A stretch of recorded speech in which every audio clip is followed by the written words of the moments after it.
Hi there guys, so in today's video I'm going to share with you 20 of my favorite fall rustic DIYs that you can do that just celebrate the change in season, that are not overly festive, but they're beautiful, they're cozy, they're budget friendly, and so easy to achieve. There's a little bit of Dollar Tree in there, some thrift flip ideas, and a lot of this stuff is even free. So I hope you guys like today's video. And also, if you're new to my channel today, welcome.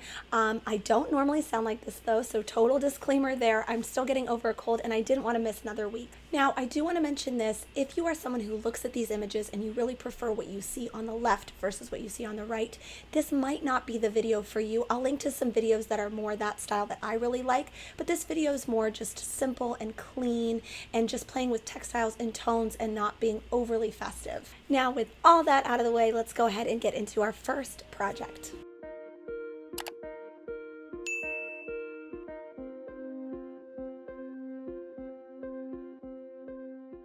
For the first DIY, it's going to be a thrift flip. I actually found this clear glass pumpkin at the thrift store for $3.99, and I knew I wanted to make it into a candle. And I was creeping on Pottery Barn's website, and that is what inspired this DIY project. So they're selling theirs for about $59. Like I said, I got this one for $3.99, and I just took some candles that I had left over from DIY projects and things like that, and I just put them on a low setting on my stove top, and it takes about an hour if you do this correctly.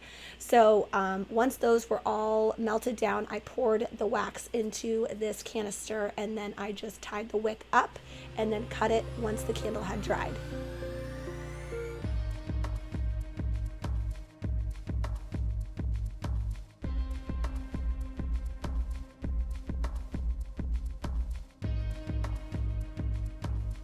So I don't know if this ever happens to you guys, but a lot of times when I like the scent of a candle, specifically fall scented candles, I don't always love the packaging that it comes in. So one little very easy hack you can do is take some leather fabric, or I'm using leather repair tape here, just it's so user friendly, and I'm just wrapping it around that packaging. So it looks a lot more high end in my opinion and much more my aesthetic.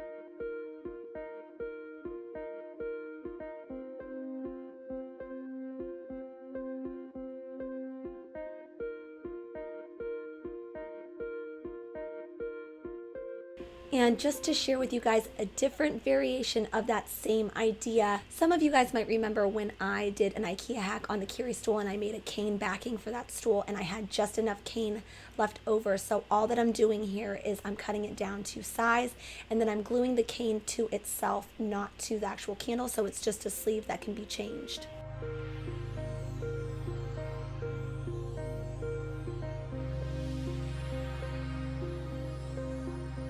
I have been wanting to do this DIY for seriously so long, so I'm glad that I finally did it because it was so easy and I wanted to share it with you guys.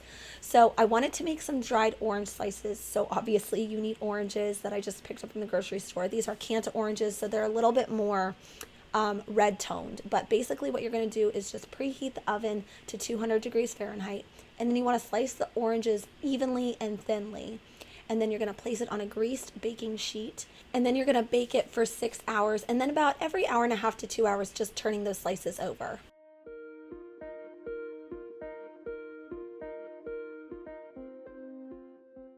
And just to add to those orange slices, I did want to do some cinnamon scented pine cones. I personally love the smell of cinnamon. So these are just pine cones that I found outside, and then I just washed and dried them overnight, and this is what we're going to add to our orange slices. So you want to preheat the oven again to 200 degrees Fahrenheit and then bake them for 45 minutes and then spray them with a cinnamon and water mixture. It's a baby one. Eat a baby one. Let's not eat the baby one either, sweetie. Good job! Yay!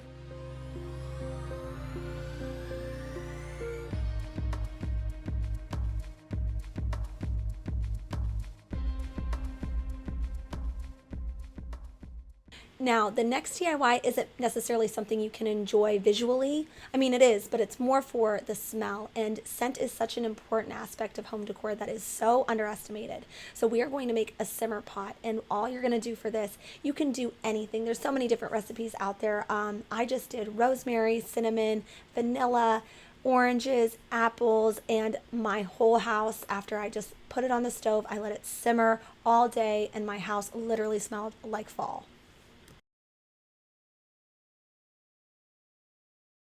Fall for me is really such a great time to use dried florals, and I wanted to share with you guys again this dried floral vase I made using this agate piece and a foam wreath from the Dollar Tree.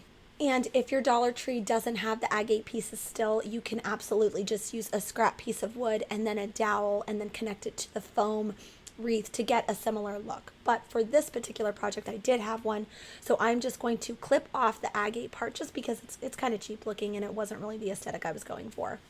And with those removed and cut down to size, I just placed the foam directly on top of those little prongs there, so then that way it would stand upright. So after I made those markings, I took it off the agate piece and I painted it separately just to make sure I got in all the nooks and crannies. And I just used some black acrylic paint, a brush from the Dollar Tree, and I just gave it 2 solid coats. And as you can see here, the top part has 1 hole and the bottom part has 2 holes because the top is what we're going to stick our dried florals through. And my favorite place to get dried florals isn't something you can find at a store. It's just going in your backyard and picking some out.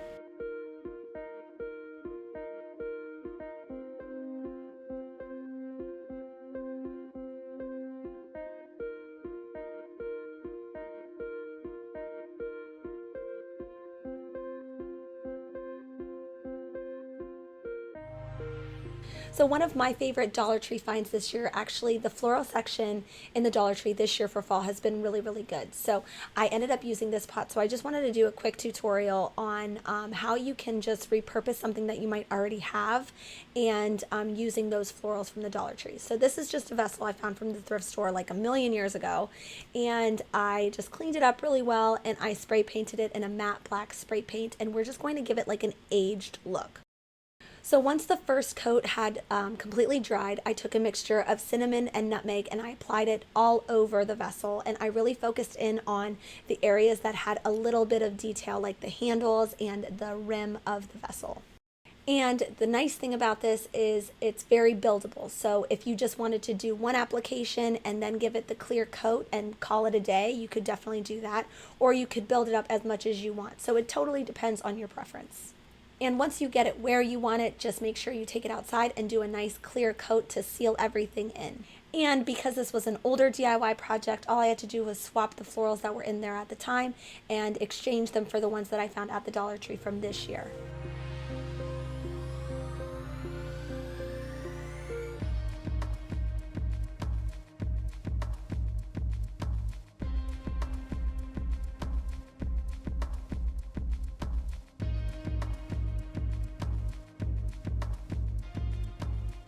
Now, if you're not super into the cinnamon technique, although I feel that it smells so good, I found another product that I wanted to share with you guys. And again, this is an older DIY, but I think it's worth mentioning. This vessel is something that I found at the Goodwill for $4.99, and it's obviously not my color scheme at all.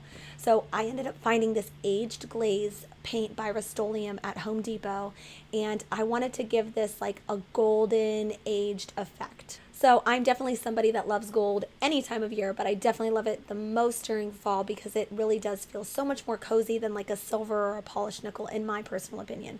So I gave this vessel 1 coat of gold spray paint, and then I did that aged glaze all over the entire vessel, again focusing on the parts that had the most detail, and then I took an old rag and then I just kind of rubbed that all around so that way it didn't look speckly and it was just more like focused in on the areas that had detail. And again, this is a very buildable project. You can do 1 coat, 5 coats, however much you want until you get the desired look that you're looking for. And then I went again in my backyard and I found these clippings, which I think are so fall and they're so pretty and they look beautiful with the gold.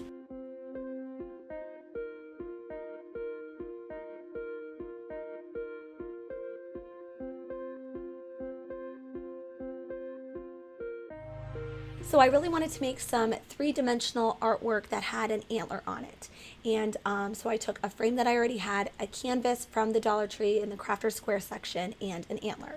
And before anybody comes at me, I just want to say this. Deer shed their antlers usually like early December to March due to a drop in testosterone after mating season. So it doesn't cause them any pain to do this. You're not doing anything wrong by using them.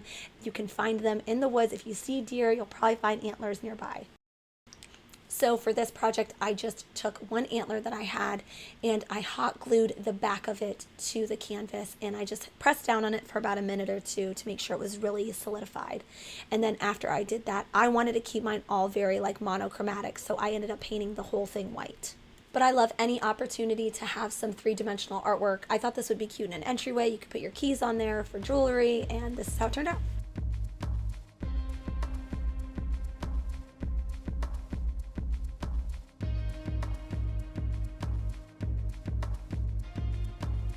And for the next project, I actually found this tin of eucalyptus from a garage sale. She actually gave it to me for free because it was her last day.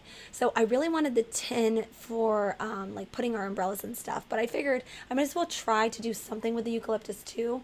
So one tip, if you ever have florals that you think are just like not worth your time anymore, try steaming them because it can make a major difference. The steam really does such a good job of removing a lot of dirt and dust and grime, and also you can add essential oils to it to make it smell like whatever you're trying to make it smell like. So it's obviously eucalyptus, so I added eucalyptus essential oils.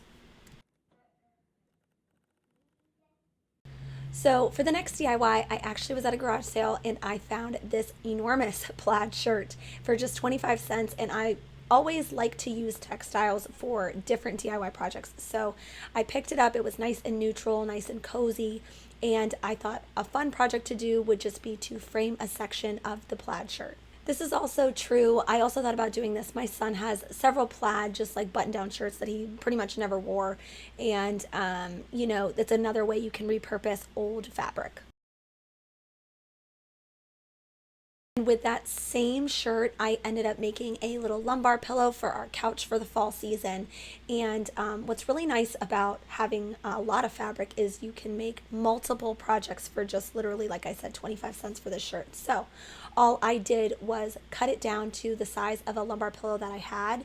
Also, if you want your pillows to be very full, make sure that you're putting an insert that is bigger than your actual casing. And you guys have seen me sew stuff before. Sometimes it's just easier, especially with temporary like decor like this one. I just prefer to use hot glue. I just think it works faster and it gives me the look that I want in the end. And because I took the middle section of the shirt, all I had to do was glue all of the ends together. So I like to do the top and the bottom first, make sure those are good. And then I flip it inside out and I do one of the sides entirely, and then I do about halfway through the other side, just big enough that I can put my insert through. And here's my son already getting cozied up on the flannel pillow.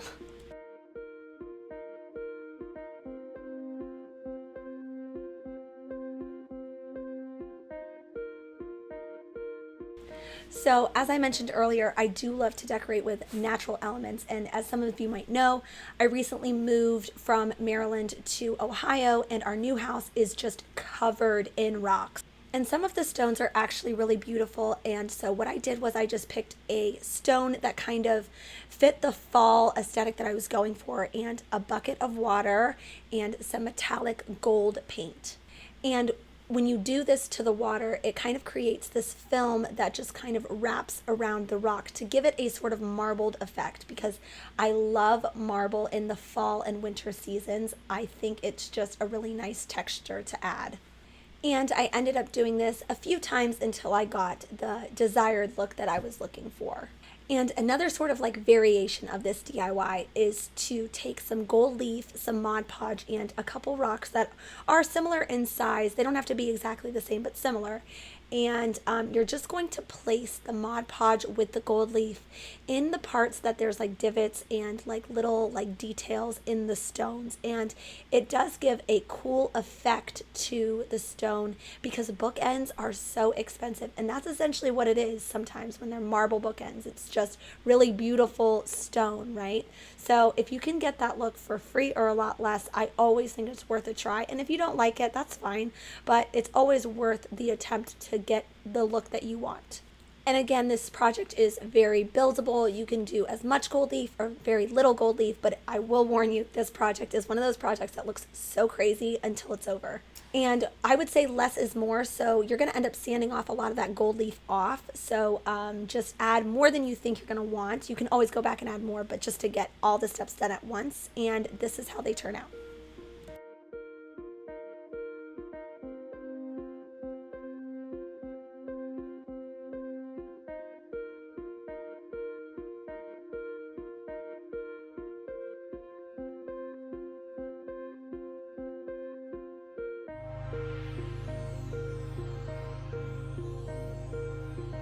And again, giving you guys some more options for shelf decor.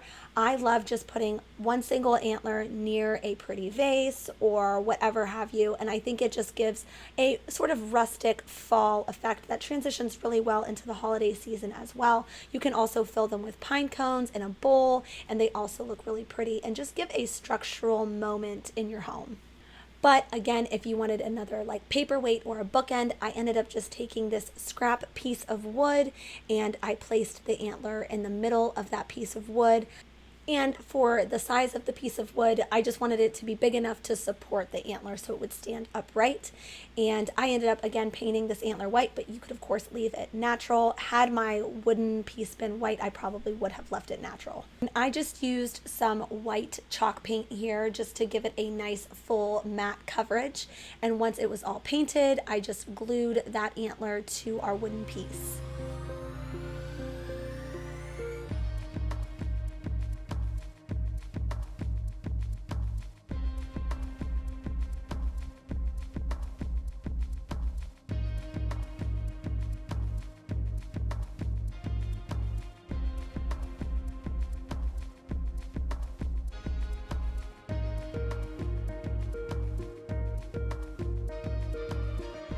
So another thing for fall that I love is incorporating like wood tones all throughout my home. And I do that on a regular basis, but these wooden bookends seem to be such a favorite amongst people who come in my home. So I love to share it. So I ended up finding this wooden round at the thrift store for just $2.99. And because it was somewhat asymmetrical, it was kind of hard to find the center. But the first thing I needed to do was decide where it was going to need to be sawed in half, because again, more shelf decor, I wanted to show you guys an option to make some wooden round bookends. I did really want to take my time with the measurements with this because I wanted to make sure that not only were they going to be flush against the books, but that they were going to be flush on my actual shelf. So once I was confident with my markings and my measurements, I took it to the garage and I ended up using my circular saw for this project. I wanted to make the cut first that cut the wooden round in half, and then taking that half and cutting that half in half, if that makes sense. It makes a lot more sense if you just see what I'm doing. The setup here is I have some scrap wood on some sawhorses clamped down, so I have a nice secure hold on my circular saw. And now that the wooden round has been cut in half, I just wanted to double check my marking from earlier and make sure that what I thought was the middle really is the middle, and taking my speed square and then just drawing a line again straight through, and then doing the same exact process using those clamps to kind of clamp the wooden round down from moving about, so I'm able to have a nice good hold on my circular saw.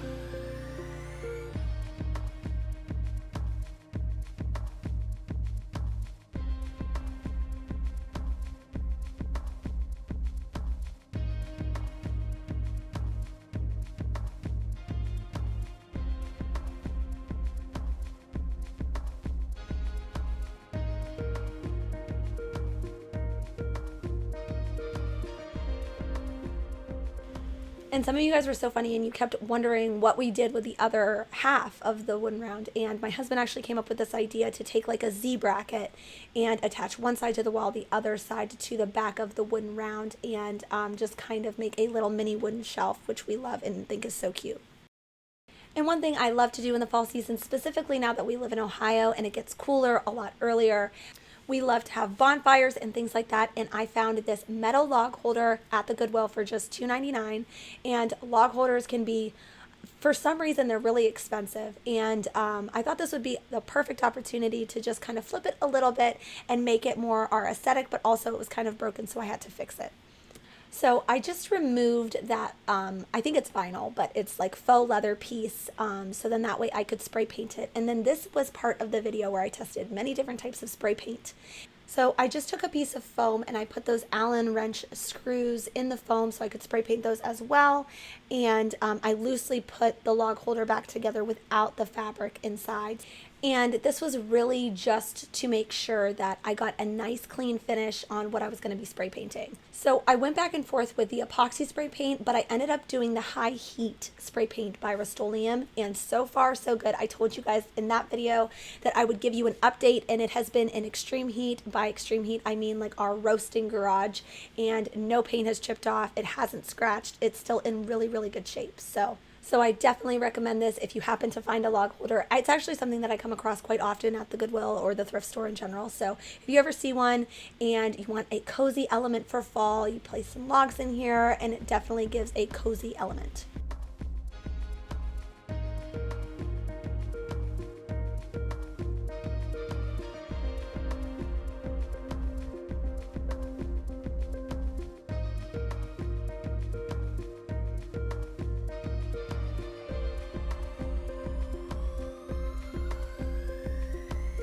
And as I mentioned earlier, one of the materials that I really love for fall is marble. And I found this little marble box at the thrift store for just $3.99, and that inspired the next DIY. So because she's small, I wanted to make sure it would not break or hurt her. So I took this Dollar Tree bowl and I placed it over a kind of bucket of water with painter's tape over top of it, and I lit it on fire carefully, and I placed my painted Dollar Tree bowl over top of it several times to give a sort of faux marble look. And I think that it's such a cool idea. I found it on TikTok. I'll make sure I link her video down below, but I really love the end result.